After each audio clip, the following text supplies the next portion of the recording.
Yo, what's going on, guys? I'm here at the library, so this is why I kind of sound weird. But either way, I want to hear your thoughts down below. The Portland Trailblazers are dangling the seventh pick.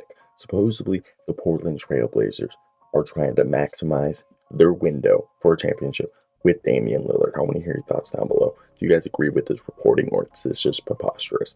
Now, listen, rival NBA executives are saying, who spoke to HoopsHype, shout out HoopsHype Mike Scotto for this, that they believe the Portland Trailblazers are dangling the number 7th overall pick in trade talks to immediately upgrade their roster to maximize the prime of Damian Lillard, and who was on hand at the workout at AJ Griffin. So they were at AJ Griffin's workout talking about trading the pick, and we've seen AJ Griffin, Benedict Mathurin, Jeremy Sohan all projected to go there, Dyson Daniels.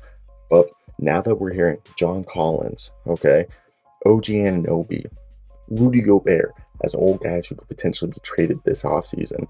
Even Kobe White, Zach LaVine. I think, the 7th pick is more than enough to get you a guy like OG Anunoby, in my opinion. I think he would be great. Same thing with John Collins. I think the Atlanta Hawks would definitely trade for John Collins if they were going to get the 7th pick in return. I feel like that's not a bad deal at all.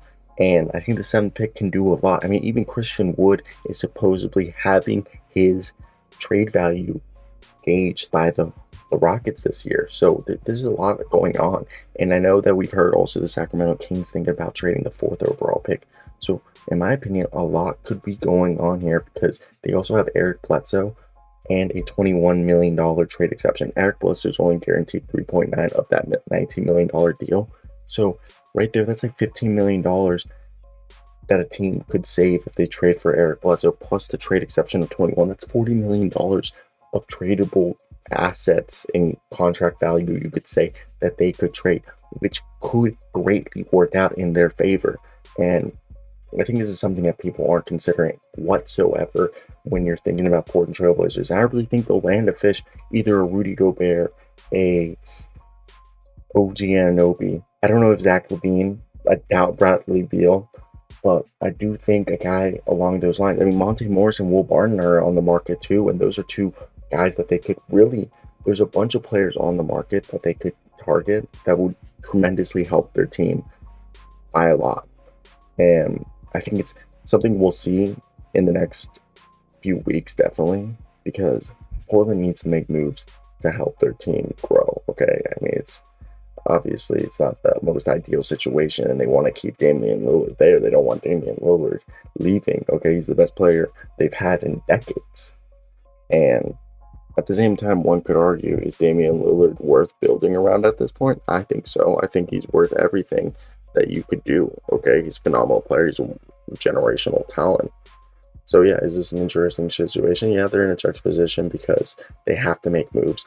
But again, there's also D'Angelo Russell who's being on the trade block. Would you trade for D'Angelo Russell? I mean, the Timberwolves would love the 7th overall pick. We traded away all our assets to get D'Lo, and we probably want to recup on them. But man, oh man, this is going to be definitely interesting in my opinion. And that's where I want to hear your thing.